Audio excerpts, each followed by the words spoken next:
Mateus capítulo 27 diz assim,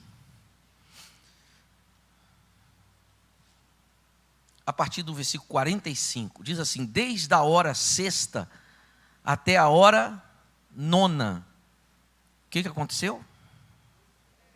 Houve trevas. Vamos ler juntos, irmãos? Estou achando os irmãos, não sei se é o frio de manhã. Vamos ler juntos? Vamos fazer uma leitura alternada.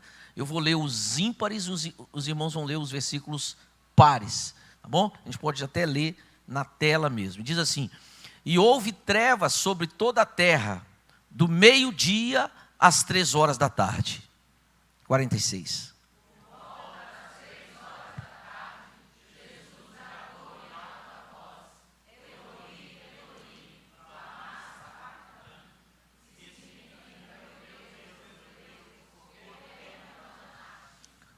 Quando alguns dos que estavam ali ouviram isso, disseram: ele está chamando Elias, clamando Elias.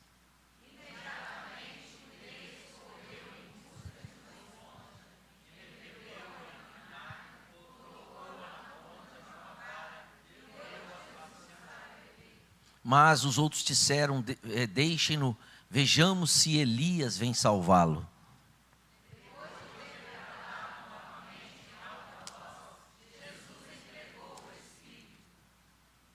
Naquele momento, o véu do santuário rasgou-se em duas partes, de alto a baixo, a terra tremeu e as rochas se partiram. Os sepulcros...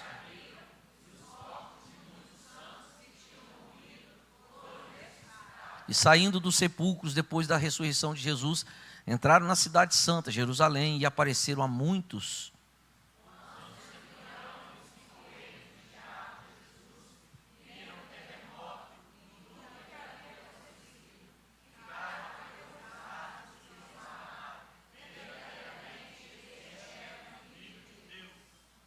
Muitas mulheres ali estavam, e esse é o versículo de número... Só até aqui, tá bom. Verdadeiramente, disse o centurião, versículo 54. Verdadeiramente, disse o centurião, este era filho de Deus. Quem pode dizer amém? Amém. Aleluia. Irmãos, essa semana é a semana da pátria. Agora estamos aí, 7 de setembro, dia da independência, né? E... na verdade, tudo começou bem antes, né? Napoleão, soldado francês, começa a sua cavalgada de conquistas da Europa, Oriente, Egito, e com 24 anos Napoleão foi general, e logo depois deu um golpe, subiu ao governo na França. E Napoleão foi assim, as guerras dele são estudadas até hoje. Nas escolas militares se estuda as estratégias de Napoleão Bonaparte. E, de certa forma, ele pressionou Portugal. Você lembra? Eu estou recapitulando a história que você estudou na escola. Ele pressionou Portugal, e aquela pressão, ele estava de olho em Portugal, querendo tomar Portugal. Napoleão foi um cara assim que ele combateu o feudalismo, ele combateu um pouco os senhores que havia na Europa. E essa cultura começou a ser transmitida para os demais países. A Europa toda passando por essa mudança, Napoleão expandindo, Napoleão ficou de olho em Portugal, ameaçou Portugal, queria que Portugal rompesse com os britânicos, e houve aquela confusão, e teve uma época que, no século XIX, lá por 1800 e alguma coisa, na primeira década, Napoleão ficou chateado com os portugueses, que eles armaram, tramaram, mentiram, e lutando pelos direitos dele. Napoleão falou: vou invadir Portugal. O que a família portuguesa fez? Veio para o Brasil na primeira década de 1800. Na primeira década, os portugueses vieram. Por que para o Brasil? Porque o Brasil era a colônia mais rica de Portugal, né? O Brasil foi descoberto por Pedro Álvares Cabral lá no ano 1500. E eu estou falando de 1800, 300 anos depois. Durante 300 anos isso aqui foi saqueado. E depois que a família portuguesa veio para cá, lá para os 1800 e na primeira década ali, até no 1810, o Brasil foi mais saqueado ainda. A verdade é que a história tem várias ramificações, né? Pedro Álvares Cabral descobriu o Brasil. Mas em 1400 tem relatos claros aí na história de que alguns espanhóis estiveram aqui. E aí, se você for mais a fundo em algumas fontes, você vai ver que algumas caravelas, não sei nem a data, há muitos anos atrás, antes disso, caravelas representando Salomão tiveram aqui também. E aí, essa argumentação diz o seguinte, que até rios do Brasil têm nomes hebraicos, desde aquela época, que já eram nomes. Mas isso é uma outra parte da história. Mas o fato é que a família portuguesa vem para cá e fica aqui, e 7 de setembro, na verdade, não é a data do que aconteceu. Como é que é o nome daquele camarada que pintou o quadro? Não. Ele pintou o quadro, Pedro Américo. Acha o quadro Pedro Américo aí, quadro da independência. Quando eles pintaram esse quadro falando da independência do Brasil, esse quadro foi pintado muitos anos depois. Muitos anos depois. E a Bruna vai colocar aqui na tela. E, na verdade, 7 de setembro é uma data que escolheram. Não, nós precisamos de uma data para celebrar a independência do Brasil. Então se escolheu 7 de setembro, mas isso foi muito depois. Isso não é a realidade dos fatos. Todo mundo sabe disso, que você estudou isso na escola e tudo mais. E essa questão da independência do Brasil, as margens do Ipiranga, realmente foi um tempo importante. Isso foi um conjunto de coisas.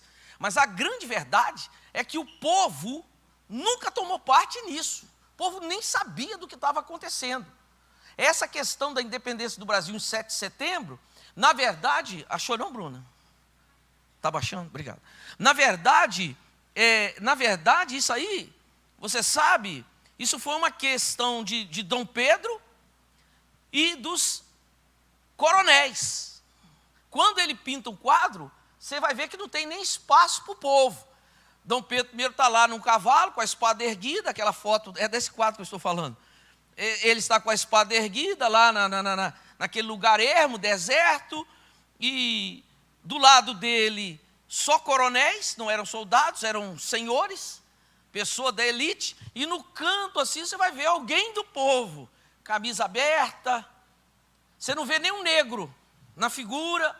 Então aquilo tudo ali, toda essa trama do 7 de setembro, isso foi, na verdade, uma articulação dos que mandavam, dos poderosos. E aí, você sabe que isso não foi tramado pelo povo, o povo não sabia. E depois que isso aconteceu, eles vieram com uma conversa de abolição. Uma conversa de, não, vamos libertar os escravos. Mas por que isso aconteceu? Porque muitos desses homens ricos estavam mandando seus filhos estudar na Europa. Então os caras já vieram para cá com revolução, com mentalidade de abolição, abolicionistas. Não, vamos libertar os negros, vamos fazer isso, vamos fazer aquilo. Você sabe que Dom João VI, quando chegou, ele também fez, antes, quando a família portuguesa, eu estou falando de 1810, ele fez biblioteca pública e fez mais algumas coisas que Napoleão também implementou lá atrás. Então são culturas que vêm se formando, e quando chega no século XIX, 1800 qualquer coisa, a família portuguesa vem, e aí vai passando o tempo, a 7 de setembro de 1822, é a data da independência. Nós estamos completando hoje, essa semana, 200 anos. Isso não foi libertação, independência ou morte, isso significa apenas uma libertação política de Portugal, mais nada. Porque tudo continuou do mesmo jeito e algumas coisas pioraram. Por exemplo, eles não queriam abrir mão de jeito nenhum dos escravos, porque mão de obra de graça. 1822, 7 de setembro, a independência ou morte. Olha aí, o quadro é esse mesmo. Aqui no canto você tem aqui algumas pessoas do povo, um negro, dando água aos cavalos. Mas aqui onde está a figura central, Dom Pedro, você só vê aqui a elite. Soldados embaixo, mas a elite. Mas não teve nada, não teve... Tem um outro quadro que mostra uma batalha sangrenta e tal. Mas isso aqui culminou de um monte de atitudes que veio tendo durante os tempos. Mas por que eu estou te dizendo isso tudo? Estou dizendo isso tudo que quando chega 7 de setembro, por exemplo, a questão dos negros, deixa eu continuar aqui. Os negros, eles falaram assim, não, nós vamos libertar agora, independência ou morte, Portugal ficou, o Brasil ficou livre da família real, agora nós temos um regente aqui no Brasil, e agora a coisa vai ser diferente, mas quem ficou mandando é aquele mesmo grupinho, mandando. E a família portuguesa, quando foi daqui, mas zerou os cofres públicos, zerou. E num acordo com a rainha, transferiu uma dívida imensa de Portugal e põe nas costas do Brasil, já começou assim. E pôs uma dívida. E aquela questão de libertar os escravos, não, vamos libertar daqui 10 anos. Ah, tá bom. Depois, 10 anos não, 40 anos. De forma que a Lei Áurea só veio acontecer em 1888. Em 1888, lá na frente, não sei quantos anos é que teve a Lei Áurea. Mas foi uma história assim. Mas o fato é que hoje se comemora 7 de setembro como dia da independência. Houve uma certa independência mesmo, mas a história está recheada de injustiças. Mas a verdadeira independência está em Cristo Jesus, onde o céu, a terra, os animais, a natureza, você e eu, sabemos, aquele que tem Jesus, do que é realmente independência ou morte. Quando a princesa Isabel diz Lei Áurea liberta todo mundo, 1888, 15 de maio, irmãos, preste atenção, existiam umas fazendas aqui no interior de Minas Gerais e no São Paulo, Bahia, que passou-se 10 anos, 20 anos, 30 anos, essa notícia da Lei Áurea não chegava, já não tinha escravidão no Brasil, mas no interior desses estados, plantando cacau, cana-de-açúcar, plantando café, mas essas coisas, os senhores daquelas fazendas trancavam as fronteiras e as senzalas estavam lotadas 20, 30 anos depois ou mais, eu não sei certo. Estava lotado de escravo. Sul do estado aqui? Muqui, olha aí, pastor está dizendo. E o que o governo fez? O governo mandou os delegados, né, com a força da lei, que chegavam nessas fazendas e metia o pé naquele trem e entrava. Porque o senhor de escravo tinha revólver, mas agora chegou uma força mais forte que a dele, a do Estado, e entrava lá, anos depois de 1888, não sei nem quando. E chegava para os escravos e dizia, vocês não são escravos mais não, rapaz. Já tem tantos anos que vocês estão libertos. Vocês não precisam continuar nessa miséria, sem direito, escravizado, trabalhar e pela comida, apanhar. Não, já acabou isso. Quem pode dizer aleluia? Mas o aleluia não é por causa desse... O aleluia é porque há 2000 anos atrás, Jesus já assinou nossa Lei Áurea. Há 2000 anos atrás e até hoje tem gente escravizada. E Deus nos escolheu, nos levantou, nos selecionou para irmos nessas pessoas e dizer, você é livre, meu filho.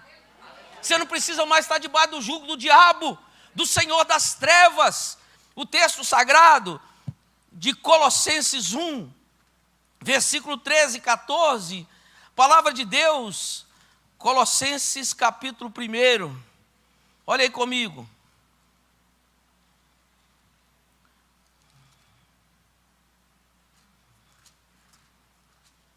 Diz assim, Ele nos libertou do império das trevas e nos transportou para o reino do seu Filho, do seu amor, no qual temos olha as palavras, redenção, remissão dos nossos pecados.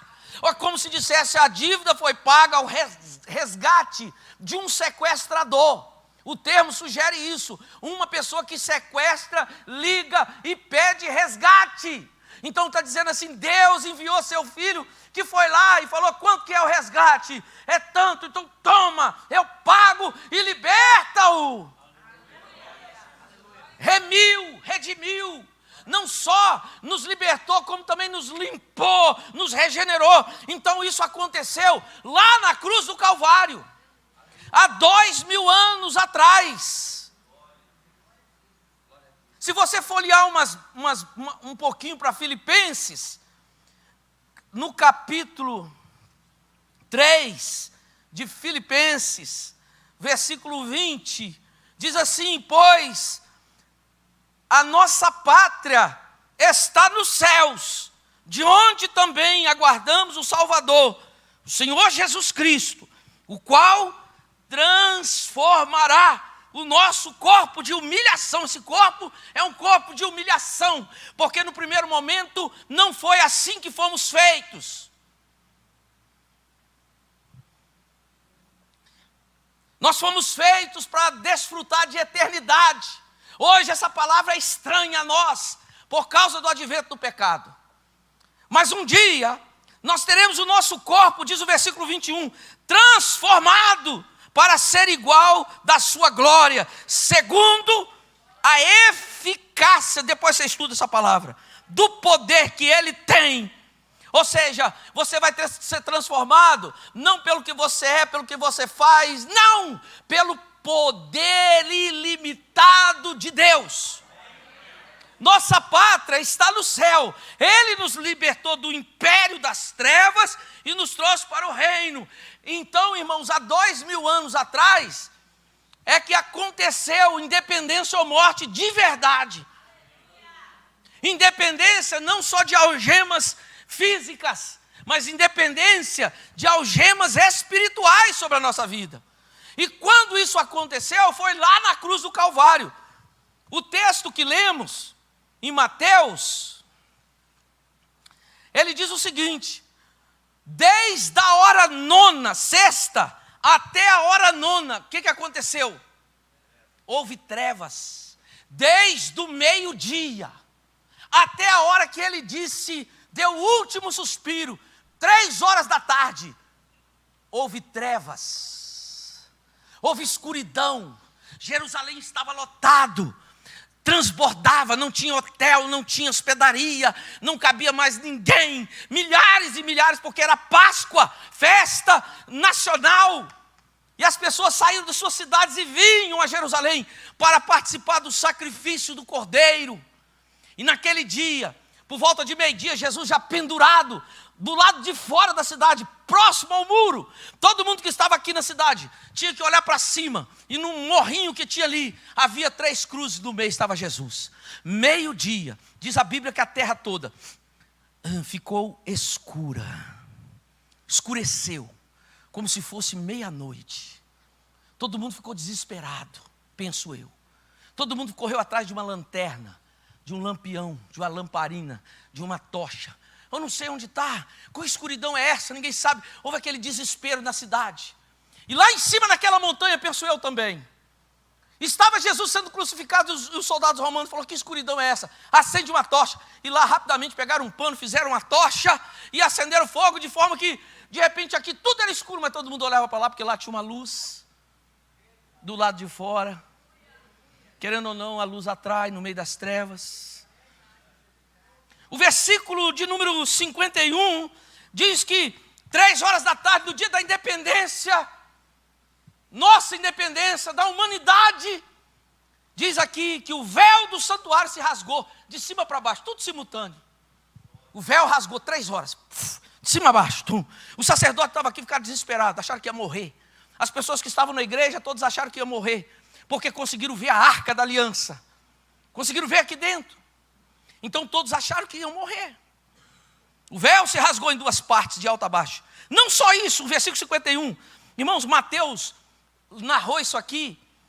Ele narrou isso aqui muitos anos depois. Muitos anos depois. Mateus não escreveu na hora que aconteceu. Ele escreveu depois. E o versículo 51 diz... Bota outra versão, Bruna. Ali diz, naquele momento, a outra versão diz assim, e eis que o véu do santuário, e essa palavra eis, ela é usada aí, é usada em outro texto aqui também, é Mateus narrando o que aconteceu, muitos anos,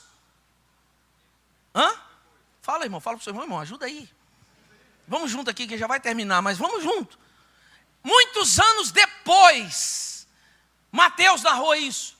E essa palavrinha eis, no grego é idou.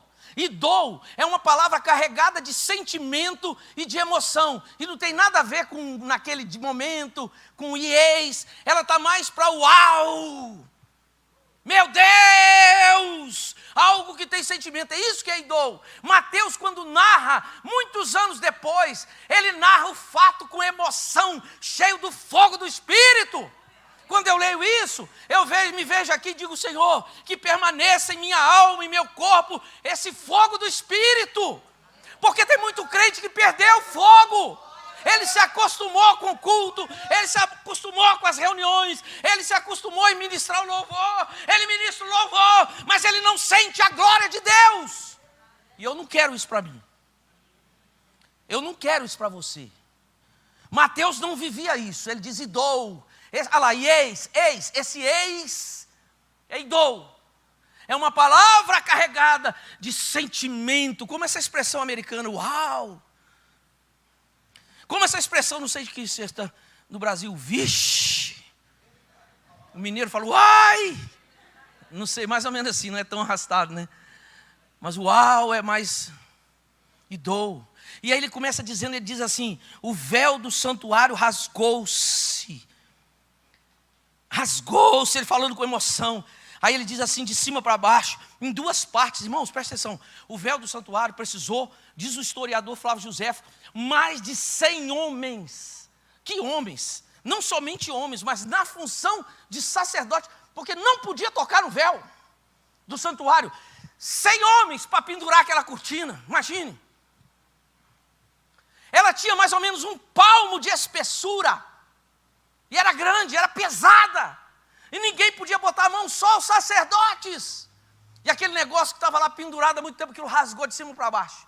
Como se fosse um papel. Olha que revolução, dia da independência.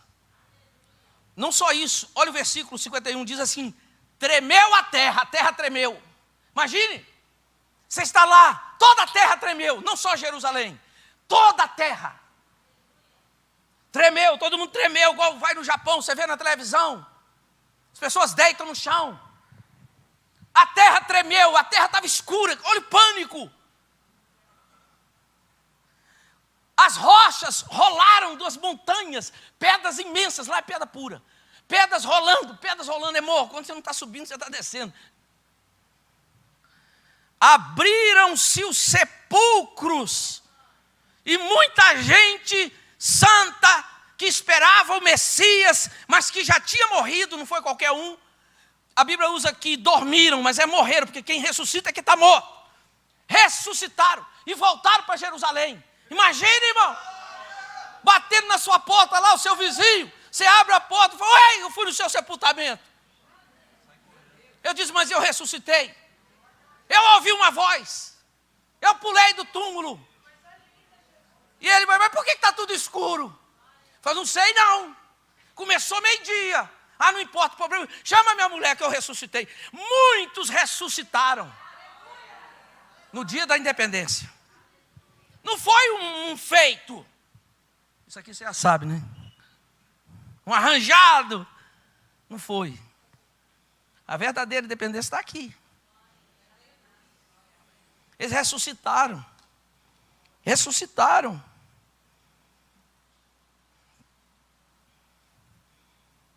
Eles entraram em Jerusalém, diz o 53, coloque. Apareceram para muita gente. Muita gente, viram gente que morreu. Essa semana, eu e um obreiro da igreja fomos ao cemitério fazer um ofício fúnebre. E eu disse para ele, falei, se você sonha com o ministério, saiba que você vai viver muitos momentos assim. Eu acho que pastor e padre é o que mais vai no cemitério, depois do coveiro.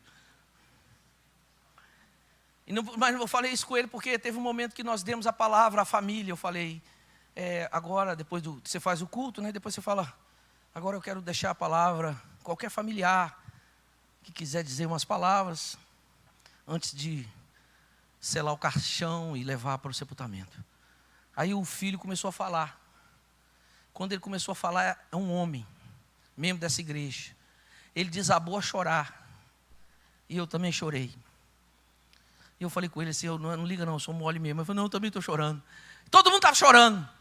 Eu disse, a gente participa de emoções diversas, irmão. Quando você sai daqui, a gente está com vontade de pegar no cabelo de alguém assim, puxar, né? Mas agora aqui a gente está chorando, então o pastor tem esse lado. Você participa de emoções diversas. Assim você tem que guardar sua alma, suas emoções, em todo esse processo. Mas aqui teve gente que ressuscitou, e entrou na cidade, e apareceu para muitos, e muitos, diz o versículo 53, apareceram para muitos na cidade santa, entraram na cidade, a Bíblia diz que Jesus é a primícia dos que ressuscitam. Aí você diz, mas se Jesus era a primícia, aqui ele morreu, gente ressuscitou, como é que ele é o primeiro a ressuscitar? Aqui está dizendo que muita gente ressuscitou antes dele, mas todos esses que ressuscitaram aqui, morreram de novo. Quando Jesus ressuscitou, ele ressuscitou com um corpo glorioso. Então ele é a primícia dos que ressuscitam, dos que... Entende?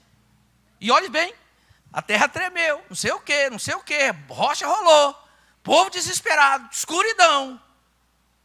E tinha um homem, que era um líder romano, liderava 100 soldados, uma companhia, um centurião, que estava lá na montanha, e viu alguma coisa, não viu o templo se rasgar, o véu provavelmente não, porque o templo estava lá dentro da cidade, e ele estava cá em cima na montanha, fazendo o sepultamento de Jesus, e tinha que ficar ali até o morto falecer. De repente, diante de tudo isso, diz o versículo 54, Bruna, o centurião, e os que com ele guardavam a Jesus, tinham que ficar ali. Ele era responsável pela execução. No meio do trajeto, quando ele pega Simão Cirineu, diz, carrega a cruz para ele. Porque ele sabia, se esse homem continuar carregando tudo isso aqui, ele vai morrer. Que essa cruz não é dele, é mais pesado que ele, já apanhou muito.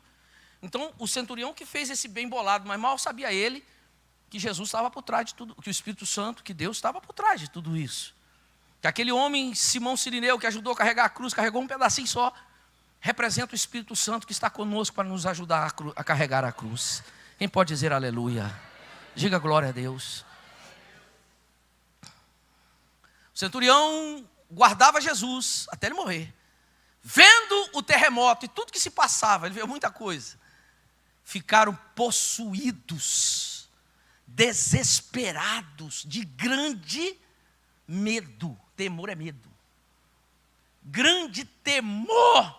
Esse cara tremendo na base, o joelho batendo no outro, e um diz para o outro, e esse centurião nesse momento levanta a voz e diz assim, verdadeiramente é impossível não ser, nunca aconteceu isso, é como se ele dissesse, eu já crucifiquei centenas, irmãos, Roma iluminava uma cidade de crucificação.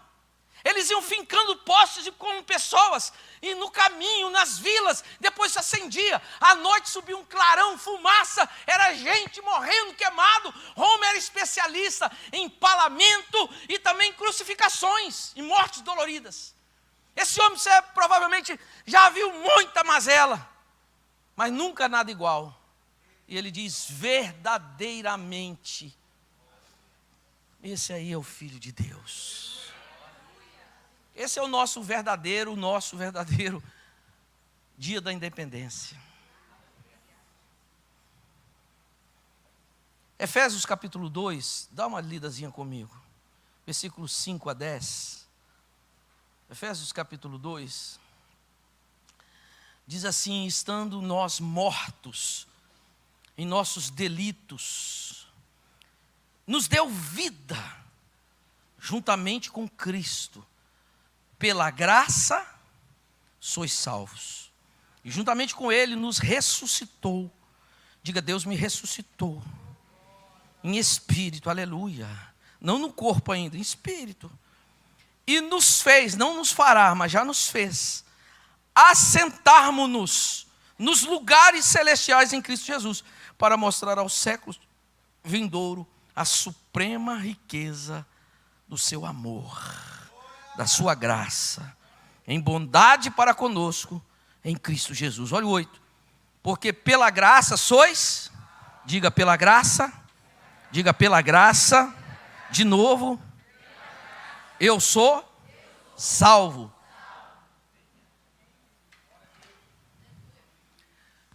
Pela pura bondade e misericórdia de Deus, você é salvo, mediante a fé. A fé é o veículo, é o instrumento. Você crê, mas o que te salva é a graça. Porque pela graça sois salvos mediante a fé. Isso não vem de você. É graça de Deus. É dom de Deus. É misericórdia de Deus. Você não é salvo pelo que você faz, pelo que você merece. O que você faz é consequência, é fruto, é filho do que você se tornou em Cristo Jesus. Quando você se torna um crente verdadeiro, você realmente aceitou Jesus, sua vida é transformada. É o fruto que nasce. E se você alimenta a sua vida espiritual, mais fruto flui. A força que você tem para vencer as mazelas da sua vida, os pecados, as tentações, as paixões carnais, é graça de Deus. É Deus que vai te dar essa força. A força não vem de nós. Pela graça fomos salvos mediante a fé. Olha o versículo 9. Não de obras, para quê? Se não só os ricos, os coitadinhos, seriam salvos.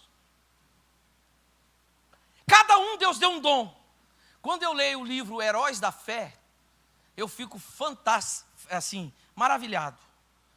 Homens de épocas diferentes, do nosso tempo, que fizeram coisas incríveis.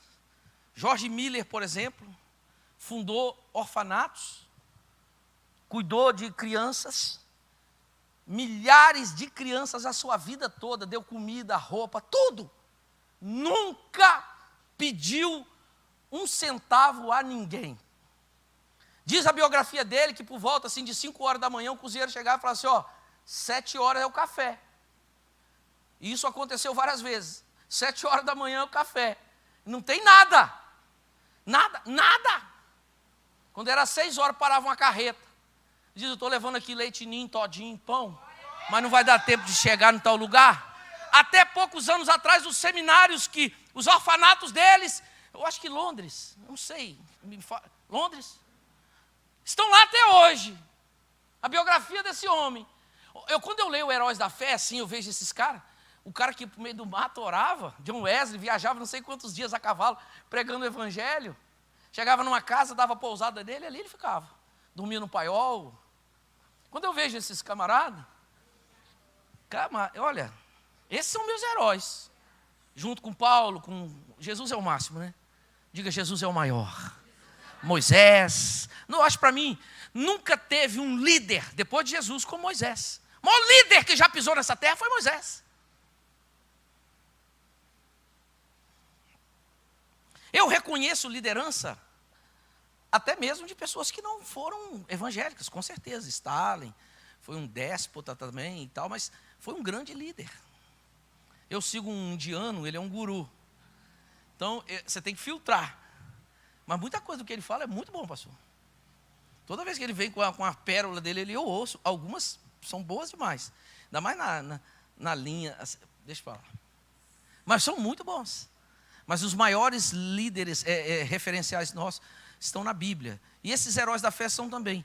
Mas uma coisa você precisa entender. Às vezes você vê aquele cara e fala, como que esse cara ora 4 horas? Para mim orar meia hora é uma luta, uma guerra. Para orar 1 hora. Mas Deus deu a estrutura a cada um. Viva a sua vida, não a dos outros. Melhore a performance, mas não se compare aos outros. Se inspire nas pessoas, mas não deixe essa acusação. Nesse curso Escola de Crescimento, as 2 primeiras aulas, a gente trata com o emocional da gente, com a alma da gente. para a gente conhecer a gente mesmo. E aí tem cobranças que você faz de você mesmo, ou limitações que você coloca, que você vai ver que é da sua personalidade, não caráter. Caráter é o conjunto de valores, de informações que você adquire na sua vida. Personalidade você nasce com ela. Um é mais agitado, outro é mais devagar, um é mais elétrico, outro é menos elétrico, um é mais isso, outro... Uma personalidade. E você vai ver que aquilo faz parte da sua personalidade. Você pode melhorar, mas curar não tem jeito não, filho. Você dá uma melhorada em vários pontos. É igual os temperamentos. Quem já leu aquele livro, Os Temperamentos Controlados pelo Espírito? Eu até esqueci agora, é 4 ou 5? 4? Os temperamentos fleumático, colérico, melancólico e asiático. Não, qual é o outro? Colérico, fleumático, melancólico, sanguíneo. Eu esqueci logo do sanguíneo. Eu sou sanguíneo. Pedro era sanguíneo. Discípulo de Jesus. Fala antes de pensar. Chuta depois para ver que não é a bola. Foi afoito. Mas dá para melhorar. Controlado pelo Espírito, você muda isso. Então, nas 2 primeiras aulas, a gente vai tratando dessas coisas para a gente se conhecer. Quando você lê os Heróis da Fé, você fica bem inspirado com aquilo ali. E às vezes vem uma cobrança, um peso, uma opressão sobre você. Mas a grande lição daquilo ali é o seguinte: inspire-se sim nesses homens, mas não traga esse fardo para você. Quando John Wesley, eles andavam de cavalo pregando, né, tal, viajava, não tinha celular. 5.000 quilômetros por ano. Vai daqui em Rondônia e volta 2 vezes. Não, mais, 2, vai e volta, né? Não, uns 2.000 quilômetros, sei lá. Não tinha celular, senão ele não ia. Então o filho manda a mensagem, John Wesley lá no cavalo, vem uma mensagem, um WhatsApp, tem um culto aqui, não sei o que, se eu tenho que vir. Não tem não, estou aqui em Belo Horizonte a cavalo, vou para Rondônia. Aí a mulher liga, amor? Não tinha. Era outro mundo, outra realidade. Mas os caras fizeram história. Os camaradas entravam para dentro da mata assim, dobravam o joelho, ficavam lá horas orando, outros heróis da fé. Mas você não pode carregar isso um fardo na sua vida. Você tem que viver a sua vida, no seu tempo, da sua maneira, que o Espírito está te conduzindo. Quem está entendendo, diga aleluia. Mas volta para cá para a gente encerrar. Olha o versículo de número 9, diz assim: você é salvo, não pelo que você pode fazer, filho, não de obras. Mas Deus não deixou nós sermos salvos de obras, sabe para quê? Para você não ficar soberbo, se gloriar, se vangloriar. Ele diz assim: você vai ser salvo só pelo meu amor. Mas eu não tenho nada, é isso mesmo, por isso você vai ser salvo, porque eu te amo. É igual filho. Eu sempre digo, na paternidade você passa a conhecer mais o amor de Deus. É até diferente do amor erótico, homem para mulher. Porque é uma troca, é um interesse, é um jogo de interesse. Você casou com ela porque você gostou dela e você quis ver essa mulher para mim. Foi ou não foi? Você casou com esse homem, foi esse lemão, não me escapa. Eu quero esse homem para mim. Há interesse. O amor de filho não. É mais próximo o amor de Deus. Você olha para a criatura e fala: meu Deus, eu daria até a vida por ele. Numa briga, num negócio, eu amo essa criatura. Não é assim ou não, irmãos? A não ser que você seja um pai desnaturado. Mas que você seja um pai cheio do Espírito Santo, você tem amor. Aqui ele diz assim: ninguém será salvo. Escute, versículo 9. Por obras, para você não ser vaidoso, se gloriar. Mas você vai ser salvo pela minha glória, pela minha graça. O 10 diz assim: pois somos, Paulo falando, né? Nós somos feitura deles, criados em quem? Em Cristo Jesus. Você foi criado em Cristo. Você fala assim: eu fui criado daquela mulher ali, ó. Eu saí de dentro da barriga daquela mulher ali, ó. Meu pai e ela tiveram intimidade e me formaram ali. Eu fui crescendo, eu saí dela. Deus está dizendo aqui que você foi criado de Jesus, pelo Espírito Santo, que veio em você, te fez uma nova criatura. Fomos feituras dele, criados em Cristo Jesus. Versículo 10 eu estou lendo. E você foi criado para quê? Para que você foi criado? para falar mal dos outros, para julgar seu irmão, para meter o pau no Brasil. Não, nós fomos criados para boas obras. Lê, irmão, para que nós fomos criados? Para que você foi criado? Está vendo essa palavra feitura? Cadê? Feituras, pois somos.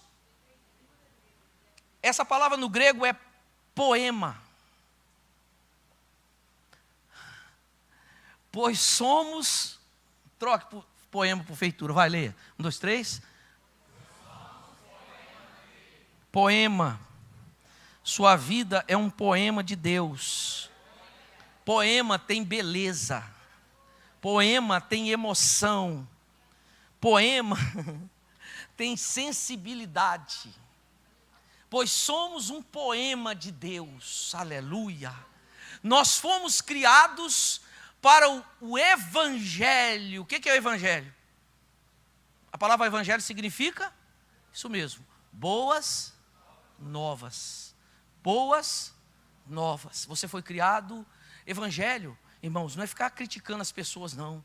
Evangelho é boas notícias. É falar coisas boas. Isso é evangelho. Essas rodinhas, quando pensa que está pregando evangelho, mas está descendo a cepa, ainda vem com a máscara, a figura de uma crítica construtiva, de uma apologeta ou qualquer coisa do gênero. Apologeta é os defensores da fé, das escrituras. Mas nós fomos criados como poemas de Deus. Você não tem tempo para ficar perdendo com certas conversas e nem com certos programas de televisão. BBB, futilidade, podridão e outros mais que desnecessário falar. Você é um poema. Diga, eu sou um poema de Deus. Aleluia. A minha vida exala o bom perfume de Cristo. Diga glória a Deus.